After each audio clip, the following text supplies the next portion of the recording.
레위기 16장 6절부터 10절 교독합니다. 아론은 자기를 위한 속죄제의 수송아지를 들이되 자기와 집안을 위하여 속죄하고 또 그 두 염소를 가지고 회막문 여호와 앞에 두고 두 염소를 위하여 제비 뽑되 한 제비는 여호와를 위하고 한 제비는 아사셀을 위하여 할지며 아론은 여호와를 위하여 제비 뽑은 염소를 속죄제로 드리고 아사셀을 위하여 제비 뽑은 염소는 산채로 여호와 앞에 두었다가 그것으로 속죄하고 아사셀을 위하여 광야로 보낼지니라. 아멘. 오늘 본문은 대제사장이 속죄일에 하나님께 드리는 속죄 제물에 관해서 언급하고 있습니다. 죄를 속하는 일은 가장 크고도 중요한 일이었습니다. 그 이유는 죄가 가는 독특성 때문인데 그것은 바로 하나님과의 교통을 단절시킨다는 것입니다. 따라서 아무리 무수한 예물을 드리거나 소리 높여 간절하게 기도할지라도 그분이 받으시거나 들으시지 못하게 되기 때문입니다. 죄는 인간이 하나님께로 나아가는 데 있어서 예나 지금이나 가장 거대하고 치명적인 장애물이기 때문입니다.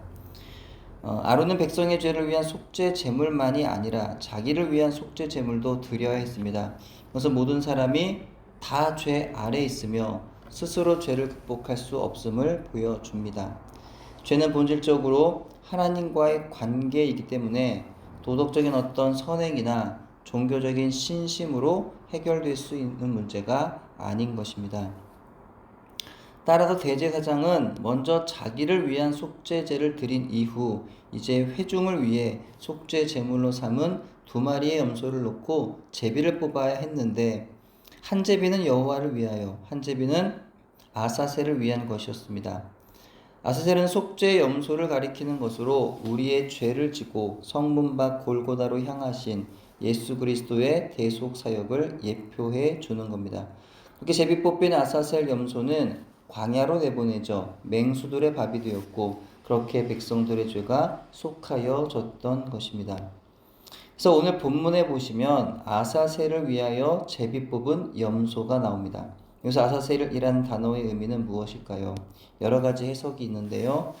먼저는 아사셀이라 함은 염소의 의미를 갖는 아즈와 떠나다의 의미를 갖는 아잘의 합성어입니다. 그래서 아사셀에 대한 문자적인 첫 번째 해석은 떠나는 염소가 되는 것입니다. 두 번째로 아사셀이라는 말은 진 바깥 먼 곳 혹은 악령들이 거하는 처소라는 의미라는 해석이 있습니다. 근데 이것은 예수님을 예표한 아사셀 염소가 악령에게 보내졌다는 말이 되기 때문에 받아들여지지 않습니다. 세 번째 아사셀이라고 하는 말은 바위가 많은 낭떠러지를 가리키는 광야의 한 장소의 이름이라는 견해가 있습니다. 신학적으로는 이 견해를 보통 무난하게 보고 있습니다. 아사셀을 위해 뽑힌 염소는 성전에서 속죄 제물로 드려지지 않고 산채로 광야로 쫓겨납니다. 근데 내쫓기기 전에 제사장이 해야 하는 일이 있었는데요. 이 아사셀을 위한 염소에게 안수를 하는데 두 손으로 합니다. 일반적인 속죄제가 한 손으로 하는 것에 반하여 아사셀을 위한 염소에게는 두 손으로 안수하였다는 것이죠. 왜 아사셀을 위한 염소에게는 두 손으로 안수했을까요? 그것은 한 개인의 죄가 아닌 모든 백성, 모든 민족적인 죄가 다 이 아사셀 염소에게 전가되어야 했기 때문입니다. 하나의 죄뿐만이 아니라 일반 속죄제에서 속죄받지 못한 악행들까지도 수많은 죄들을 다 한꺼번에 전가시켜야 했기 때문입니다. 이와 같은 의미로 한 손으로 안수하지 아니하고 두 손으로 안수를 했던 것이죠. 같이 이스라엘 백성들의 모든 죄를 전가받고 짊어진 염소는 광야로 내어 쫓깁니다. 이때 유대 전통에 의하면 대제사장은 빨간 띠를 2개로 나누어 하나는 아사셀 염소에게 묶어놓고 또 다른 하나는 성전에서 속죄 제물로 죽임당할 염소에게 묶어 놓았다고 합니다. 그리고 하나님을 위한 염소가 성전에서 속죄 제물로 되어지기 위해 죽임을 당할 때 그 염소에게 매어있던 띠를 풀러 성전문 앞에 걸어 놓습니다. 그리고 광야로 내쫓김을 당한 염소는 예루살렘 시내를 거쳐 유대 광야 쪽으로 내어 쫓깁니다. 그러면 광야로 쫓겨가는 아사셀 염소를 바라보는 이스라엘 백성들은 이렇게 외치는 거죠. 짊어져라, 짊어져라, 우리의 죄를 짊어져라. 그리고 저 광야에 가서 맹수들에게 잡혀 먹든지 낭떠러지에 떨어져 죽어버려라. 그러면서 온갖 욕을 다 퍼부어야 합니다. 그리고 회초리로 때리고 돌을 던집니다. 그러면 채찍과 돌에 맞는 아사셀 염소는 매매 하면서 울어댑니다. 그래도 이스라엘 백성들은요, 매질과 돌팔매질을 멈추지 않습니다. 근데 이 아사셀 염소가 누구를 상징하는 것일까요? 먼 훗날 하나님의 아들 예수 그리스도가 오셔서 우리의 죄를 위해 고난당하시고 순환당하시는 모습을 예표합니다. 아사셀 염소가 음매 우는 모습이 바로 우리 예수님께서 고통을 겪는 바로 그 모습이라는 것이죠. 바로 나를 위한, 바로 우리를 위한 주님의 고통이었습니다. 아사셀 염소로 오신 주님이 걸어갈 고난의 길, 십자가일, 바로 그 길이었던 것입니다. 이렇게 아사셀 염소가 마침내 광야로 내어 쫓기고 염소에게는 피 냄새가 진동을 하게 됩니다. 그 피 냄새가 광야 곳곳에 퍼지게 되고 온갖 맹수들이 다가와 결국 아사셀 염소는 그들의 먹잇감이 됩니다. 이것이 바로 우리를 위하여 영분 밖으로 끌려가셔서 죽임을 당하신 예수 그리스도의 모형입니다. 히브리서 13장 13절은 이렇게 말씀합니다. 그런즉 우리도 그의 치욕을 짊어지고 영문 밖으로 그에게 나아가자. 예수님이 가신 그 길을 우리도 가야 한다는 것이죠. 아사셀의 염소처럼 영분 밖으로 가셔서 우리를 위해 죽임을 당하신 예수님의 그 길을 이제 우리가 따라야 한다는 겁니다. 또한 그 길을 가야 하는 우리는 예수님을 만나는 것이고 그 길 위에서 우린 예수님과 함께 할 수 있다는 것입니다. 그리스도인이란 누구를 가리키는 걸까요? 교회 다니고 예배하면서 그리스도를 믿는다고 말하면 그리스도인인 걸까요? 겉으로 드러나는 모습이나 입술의 고백이 중요하지 않은 것은 아닙니다. 그것이 진실한 믿음의 표현일 수가 있기 때문이죠. 하지만 만일 겉모습과 입술의 말은 그럴듯한데 그리스도께서 걸으신 길을 가지 않는다면 그런 그리스도인일 수가 없습니다. 그러므로 그리스도인이란 바로 예수 그리스도께서 걸으신 그 길을 걷는 사람을 의미합니다. 단지 말이 아니라 살아가는 사람을 의미합니다. 예수님이 걸어가신 영문 밖으로 고난의 길, 치욕의 길, 낮아짐의 길, 자기 부인의 길, 십자가의 길로 걸어가는 사람이 바로 그리스도인이다라는 것이죠. 고난의 길이 싫고 칭찬과 영광의 길이 좋다면 예수님을 우리는 만날 수가 없습니다. 높아지고 싶고 나의 자아만 드러나는 인생을 고집한다면 예수님과 우리는 함께할 수 없습니다. 백날 예수님을 사랑한다고 말하고 예수님을 따르겠다라고 말하여도 예수님을 따르다가 겪게 되는 힘들고 아프고 두렵고 불편하고 수치스러운 길들은 피하기 바쁘고 아무 문제 없이 평탄한 길로만 가려 한다면 우린 예수님을 따를 수가 없습니다. 왜냐하면 예수님은요 바로 그곳에 계시기 때문이죠. 영문밖, 고난당하는 곳, 치욕의 길 가운데, 낮아짐의 현장, 자기 부인의 고통 가운데 십자가 아래 예수님이 계시기 때문입니다.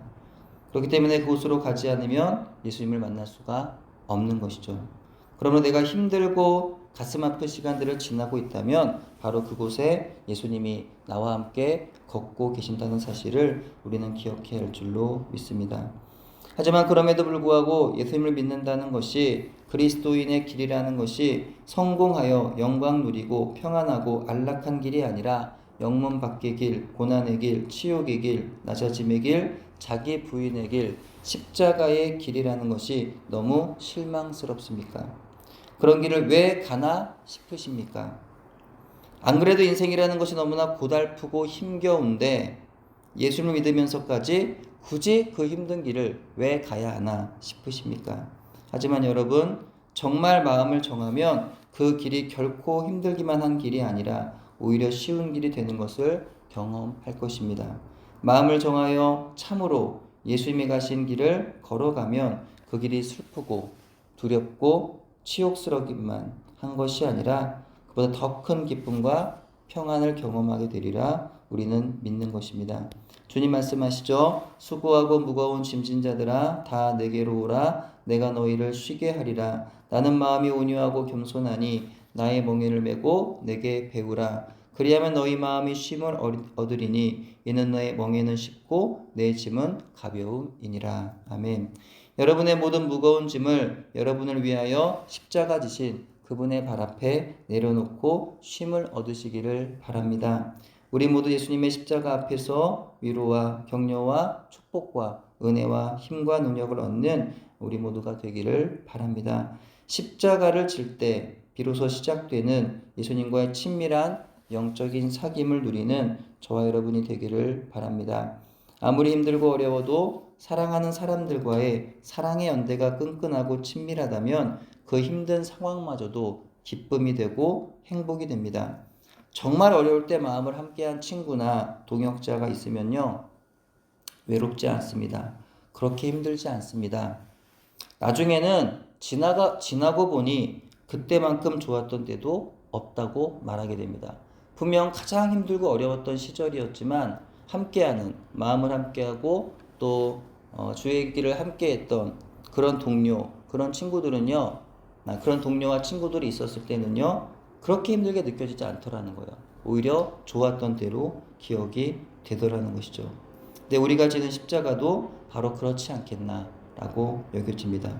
비록 십자가가 내가 지기 무거울지라도 그 십자가를 지면 예수님이 함께 하십니다. 그곳에 진짜 기쁨이 있고 놀라운 하나님의 나라의 은혜가 경험됩니다. 그래서 진짜 성공이고 또 영광이라는 거죠. 아사셀의 염소와 같이 십자가의 길을 걸으신 예수님을 잘 따름으로 예수님과 함께 걷는 충만한 은혜를 날마다 경험하는 여러분 되시기를 주님의 이름으로 축원합니다. 기도합니다. 하나님 감사드립니다. 오늘도 우리를 위하여 십자가를 지시고 부활하신 주 예수님을 또 따라가는 예수님이 가신 그 길을 또 걸어가는 또 우리 인생의 길이 되기를 소망합니다. 내 삶의 길이 때론 힘들고 어려울지라도 때로는 수치스럽고 때로는 하나님 부끄러울지라도 하나님 그 길에 함께 하시는 주 예수님의 그 십자가를 붙잡는 우리의 인생이 되게 해주시고 주님과 함께 걸어가는 그 길이 기쁘고 행복한 길임을 다시금 경험하는 오늘 한 날이 되도록 은혜 베풀어 주옵소서. 예수님의 이름으로 기도합니다. 아멘.